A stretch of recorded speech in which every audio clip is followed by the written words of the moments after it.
अखिलेश पता नहीं कौन सी आफत आ गई, पूरी मंडी धान से भरी पड़ी है और मैं भी अपने खेत की कटाई करके सारा का सारा धान इस मंडी में ले आया, लेकिन इस मंडी में धान को खरीदने के लिए कोई व्यापारी आ ही नहीं रहा है। अखिलेश ये तो बड़ा दिक्कत की बात है। ये देखो मैंने तो घर से चारपाई भी मंगा ली है, इसी पे आराम से बैठा रहता हूँ, क्योंकि अगर मैं अपने धान के पास से हट जाऊंगा कोई धान चुपके से ले जा सकता है। लेकिन मोदी जी एक बात बताओ, यहाँ पर मंडी में कब तक पड़े रहोगे? आज आपको 4-5 दिन हो गए और इस मंडी में आपके धान का एक दाना तक नहीं बिका है। मैं कहता हूँ बराबर वाली मंडी में इस धान को लेके चले जाओ, वहाँ पे ये तुम्हारा धान बिक जाएगा। अखिलेश तुम्हें क्या लगता है मैं खाली बैठा हूँ? आसपास की मंडियों में 50 फोन लगा के पूछ चुका हूँ, लेकिन किसी मंडी में धान का व्यापारी आ ही नहीं रहा है, कोई धान खरीदने के लिए आ ही नहीं रहा है। अब एक बात बताओ, इतना सारा धान है मेरे खेत का, कम से कम ये 300 कुंटल धान होगा।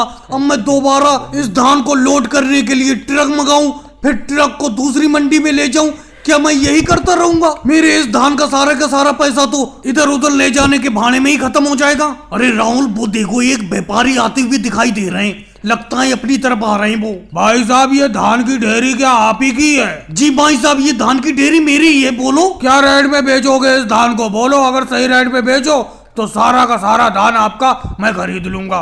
भाई साहब, वैसे तो धान ये मेरा महंगा बिकना चाहिए था, लेकिन कोई खरीदने के लिए आ नहीं रहा है, इसीलिए मैं इस धान को आपको 2000 रुपए प्रति क्विंटल के हिसाब से बेच दूंगा। नहीं भाई साहब, 2000 प्रति क्विंटल के हिसाब से तो आप धान का रेट महंगा बता रहे हो। अभी मैं बराबर वाली मंडी से ही आ रहा हूँ, वहाँ पे धान तो बिल्कुल 1000 रुपए क्विंटल बिक रहा है। अगर आप 1000 रुपए क्विंटल के हिसाब से इस धान को बेचो तो सारा का सारा धान आपका मैं अभी खरीद लूंगा। भाई साहब, मेहनत करके इस धान को खेत से उगाया है, ऐसे तो मैं आपको फ्री भाव में इस धान को बेच नहीं दूंगा। अरे 1000 रुपए प्रति क्विंटल के हिसाब से मैं धान को बिल्कुल नहीं बेचूंगा। जाओ, आपको धान खरीदना है तो बराबर वाले मंडी में ही चले जाओ, वहीं से धान की खरीदारी कर लो। यहाँ तो 1000 रुपए क्विंटल में आपको धान नहीं मिलेगा। मैं तो अपना धान 2000 रुपए प्रति क्विंटल के हिसाब से बेचूंगा। और भाई लोगों को वीडियो को लाइक करो, चैनल को सब्सक्राइब करो।